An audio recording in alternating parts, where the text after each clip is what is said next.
Hey guys, welcome to period one. It's Miss Sohan. Today is Monday, October 30th, 2017. You should have found this page in materials under the updates page, and everything is set out for you just like how it usually is in class. So our objective is that students will analyze, you guys will analyze the cause and effects of enzymes before and after denaturing them. So last class we left off on doing the lab on the pineapple and jello. So we did the enzyme lab and we learned about enzymes. And after you're done finishing that lab, when you're done solving the mystery and answering the questions, I want you guys to do an apple oxidation lab. So our goal for today is to complete all of the pages 10 to 19 in the packet. So in our packet, this is what everything should look like. So here is Mystery in the Cafeteria. This is what we started on. And then I want us to end all the way up to page 19. So it's going to look a little funky on my page because I typed some stuff in here for us. And we're going to go all the way down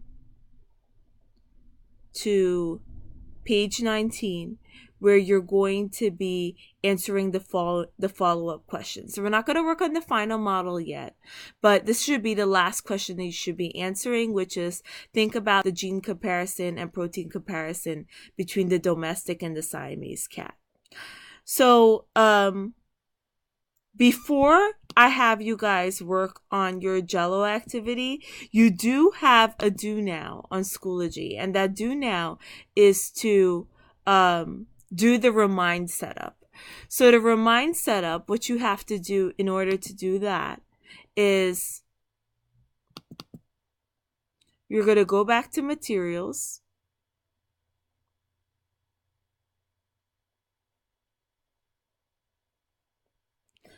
And then you should be able to see your calendar.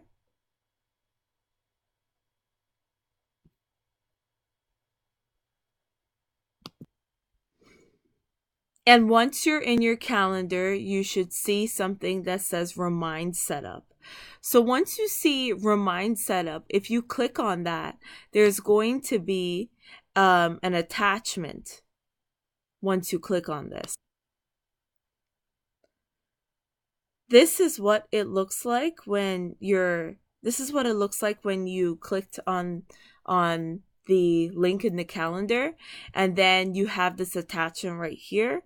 And once you get the attachment, you should see the attachment for Remind. And this is what it looks like.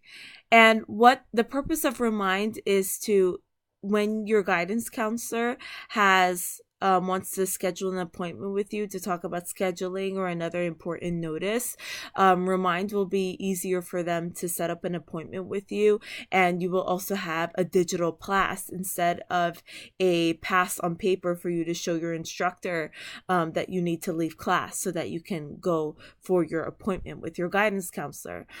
Now, just follow the directions, and the entire document is there. And very important, you need to sign up on your Surface Pro laptops and not to sign up on your phone.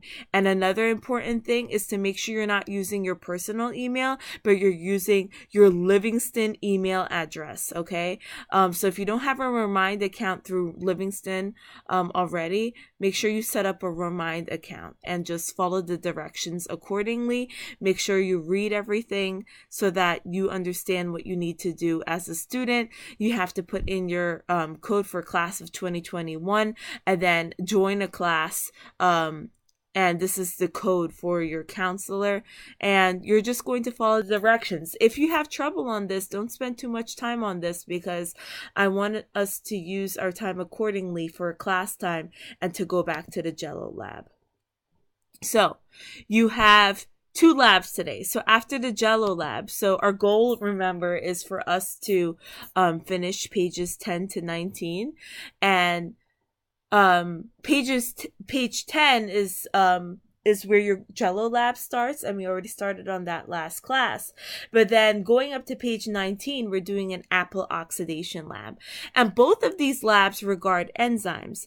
And I just want to remind you quickly what enzymes are. So remember, enzymes are catalysts. Now, all enzymes are catalysts, but not all catalysts are enzymes. So a catalyst is any substance that speeds up a chemical reaction. So an example of a catalyst could be heat, for example. So if you take sugar and you put it in water, heat could be a catalyst for allowing that sugar to dissolve a lot faster in that water. So heat would serve as a catalyst. But an enzyme is a biological catalyst because an enzyme is a protein. And remember, protein is made from DNA. Now, enzymes work like a lock and key, and it works based on, and think about the way how a lock and key works. An enzyme would basically be that lock.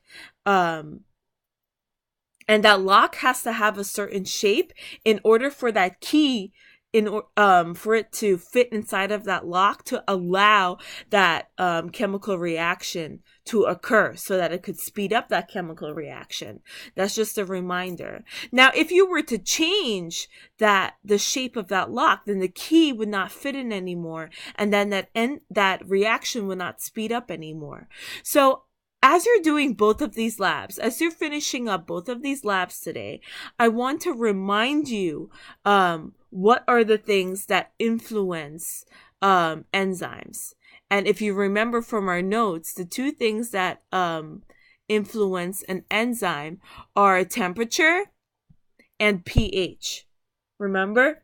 So temperature and a pH, those two things can change the structure of an enzyme. And if you're changing the structure of an enzyme, you're changing the function. So as you're doing both of these labs, keep that in mind. The two factors that affect enzyme activity that could denature an enzyme could be temperature and pH. We spoke about this.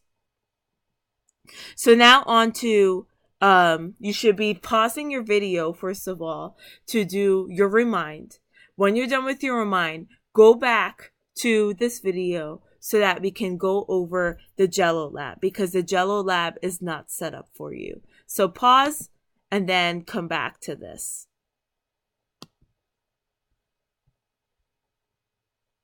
At this point, you should be done with your remind setup. Now, I'm going to ask you guys, when you're done with your remind, you're going to go back to your lab tables that you were at last class, and your substitute teacher, and remember to be respectful, remember to be nice to her. She's going to write down your names in your lab group so that I can make sure that you guys are in your same lab groups from last class. Now, your Jello labs are not prepared for you. Only your apple oxidation lab is prepared for you. So this is a short video to remind you what the Jello labs look like. So remember, one of the Jellos wasn't made, but the other Jello was made perfectly. It was nice and congealed, only that a little bit of water came out when I turned it over, but it was pretty much together.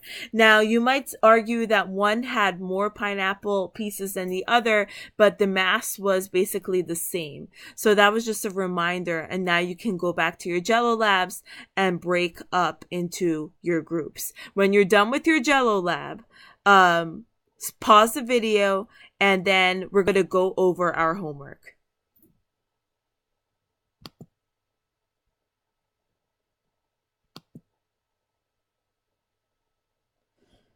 So you should be done with your Jello lab.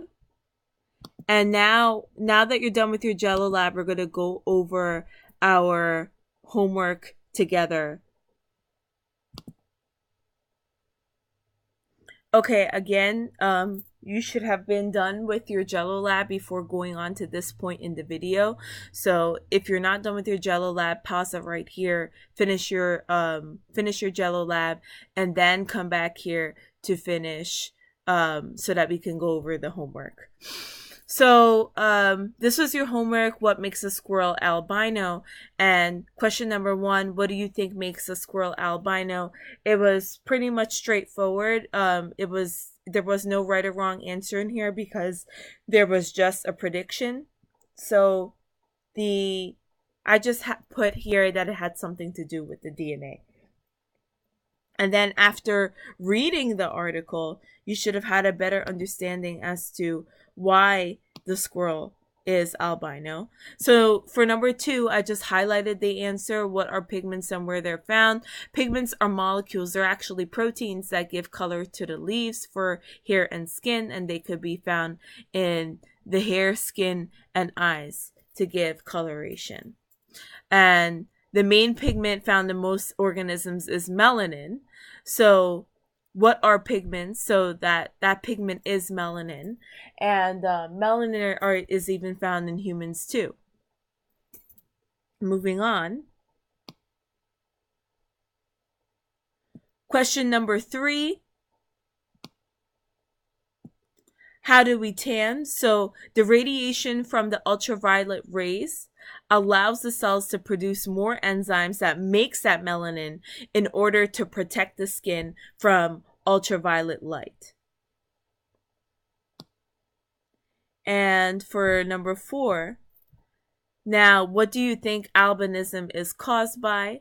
So albinism is either caused by the lack of enzymes that produce melanin, or it's just that there's no melanin in the body. And then the article continued showing the chemical reaction. So tyrosine is something that squirrels have in their body, and then that turns into dopaquinone. So remember, this is an enzyme that we're talking about. An enzyme is only something that speeds up the reaction. So that means that tyrosine at a very, very, very, very, very slow rate can still turn into dopaquinone. But it could be so slow that it might not happen in a squirrel's lifetime, which is why that squirrel would always remain to be albino for as long as it lives, because it doesn't have tyrosinase.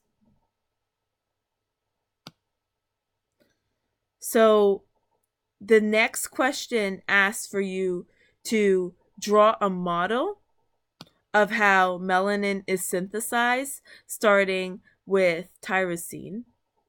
And this is what I would have drawn, because according to the article, tyrosine, in combination with oxygen, and the enzyme, it turns into dopaquinone.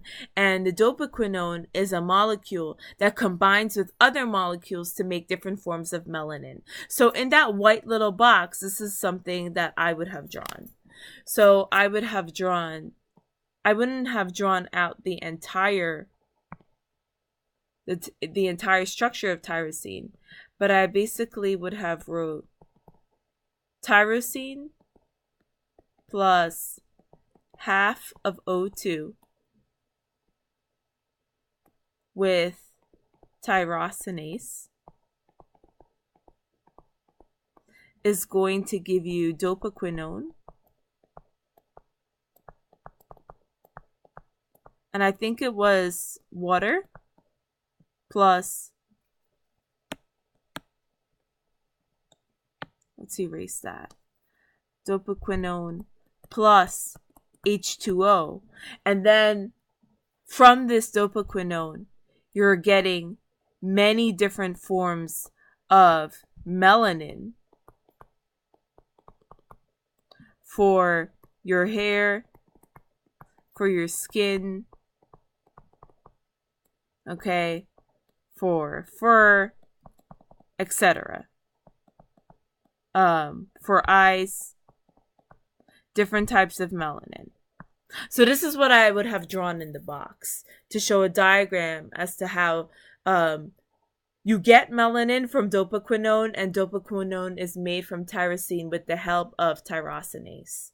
So this is what I would have drawn. And that was basically it for the homework, I think. Oh, and then you had number 6. Number 6 is, how does a mutation to the tyrosinase gene cause albinism? So if it's mutated, right? Think about DNA. If there's a change in the DNA, then there's going to be a change in the mRNA. And if there's a change in the mRNA, then there's going to be a change in the protein. And what is an enzyme? An enzyme is a protein. So these mRNAs are being translated into making the enzyme itself. And the enzyme itself is not going to be made properly. If it's not going to be made properly, then it's going to be a dysfunctional enzyme. And it's not going to be able to make it's not going to be able to convert tyrosine into dopaquinone. It's not going to speed up the reaction because the structure of the enzyme is going to be different, and then the function is going to be different. So the answer that I put here is that a mutated tyrosinase gene would produce a dysfunctional tyrosinase enzyme, which would not help convert tyrosine into dopaquinone. So that's what I put for number 6. And now, before you go into your apple oxidation lab, this is what I'm going to want you to put into your class notes. So part 2 is protein function leads to visible traits. And here are your class notes that I'm going to give you right now before you go into your apple oxidation lab.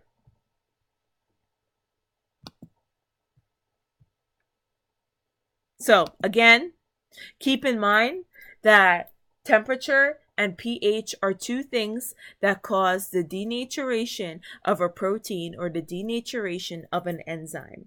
So you should have already figured out by this point what enzyme was being denatured in the pineapple jello lab and why one was working and why another was not working. And this was what was happening for the albino squirrel, which we already discussed. And this is the notes that I want you guys to put into that box for the apple oxidation lab. These are the class notes that I want you guys to take.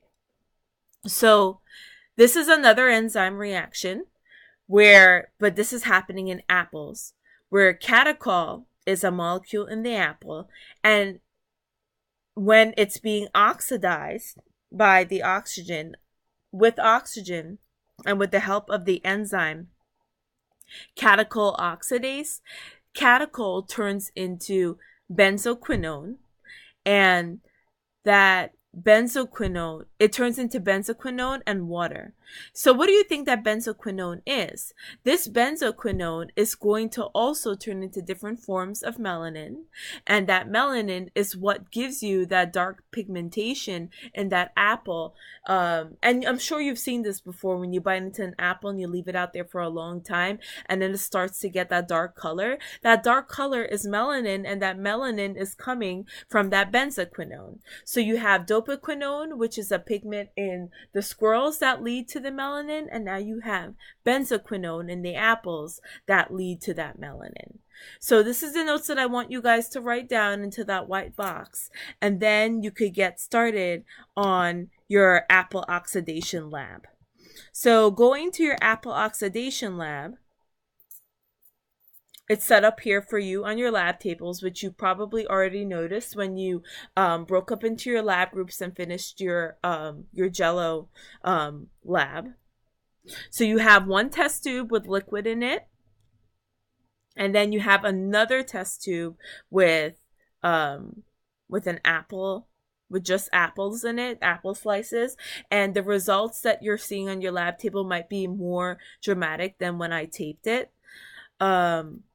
And I'm going to go to the other lab table here, and I'm going to show you a more of a close-up for you to see the difference. And again, you should be able to see a more dramatic difference when you come in to class that day.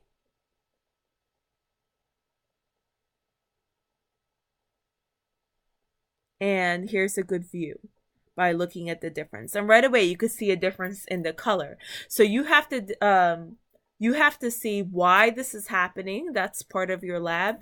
And you're going to finish all the way up to page 19.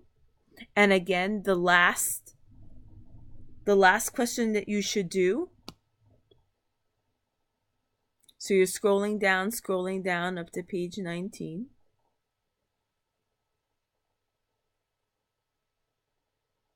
And the last question that you should do is to think about the gene comparison and protein comparison. So finish all these questions. If you're not done with them, that's homework. And we will get back to this and we will discuss what we need to. We will discuss like all of the questions and we will discuss the follow-up. One more thing that I want you guys to put into your class notes. So one more thing that I want you to put into your class notes is, let me erase this, into that white box before you start the apple oxidation lab. Since I saw that the reaction is kind of already there, you're going to do catechol plus half of O2 into, then over the hour, you're going to put catechol oxidase,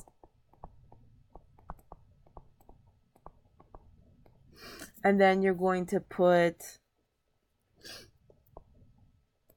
benza, right? It's called benzoquinone. Yes, benzoquinone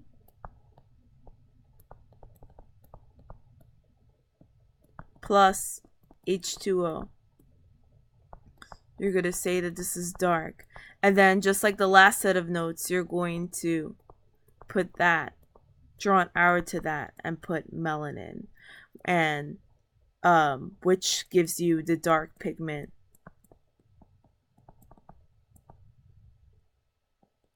in apples. So hopefully by the end of this lab, you will be able to figure out why Siamese cats get their coloring. So there is a relationship between DNA, protein, enzymes, denaturation. So, and think about what causes an enzyme to denature. And think about melanin. We have two labs, the Jello lab and you have two situations. You have the squirrel scenario, and you have the apple scenario, and you have the whole understanding about enzymes from the pineapple Jello lab, putting all of this together to try and understand why is it that Siamese cats get their coloring. So try to talk with your peers to figure out why is it that they get their coloring. And I'll see you guys next class. And I hope this video was helpful for you guys. And if you have any questions, just feel free to shoot me an email. Hope.